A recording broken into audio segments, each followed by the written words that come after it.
天啊！呢個社會對女性嘅要求究竟要高到點樣嘅程度呢？女演員冇化妝就俾人淘汰，郝蕾嘅一句說話撕開咗娛樂圈最耐人尋味嘅遊戲規則。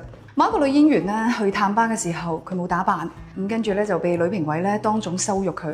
佢話：哎呀，探班嘅時候你唔打扮，當我見到你嘅樣咧好失望。所以原本咧定咗一個應該由你出現嘅角色，我哋最後決定都係唔用你啦。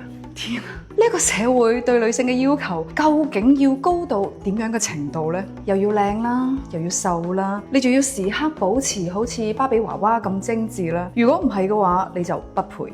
無獨有偶啦，嗱，最近我都主持咗一檔直播嘅綜藝節目。作為主持人嘅我咧，唔單止要兼顧台上各位嘉賓嘅內容啦、節目嘅流程啦，仲有耳仔戴住個耳返，隨時要聽導演組嘅 order 啦，仲要一路望住我哋直播間嘅彈幕啦、評論啦、同粉絲互動啦、拉停留啦、拉點讚啦、拉各種唔同嘅數據啦。嗱，雖然我嘅注意力咧，大多數嘅時間咧都喺啱啱咁多嘅工作上邊啦，咁但係同時咧，我亦都有留意到不斷有人喺彈幕又或者評論區咧話我好老啊，好樣衰啊，好肥啊，嗰對腳咁粗，你點解仲咁夠膽着短裙啊？叫主持人快啲躝開啊！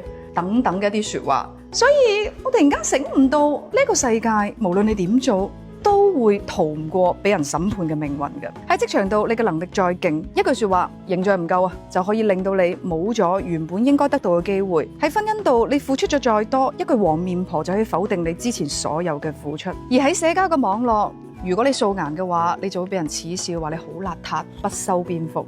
唉，化妝又俾人話你係媚男。女博主有時我真係覺得係連呼吸都係有錯嘅。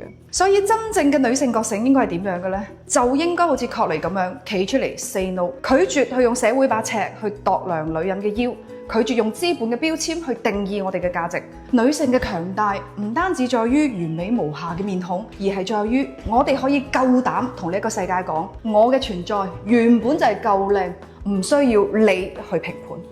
你話咧？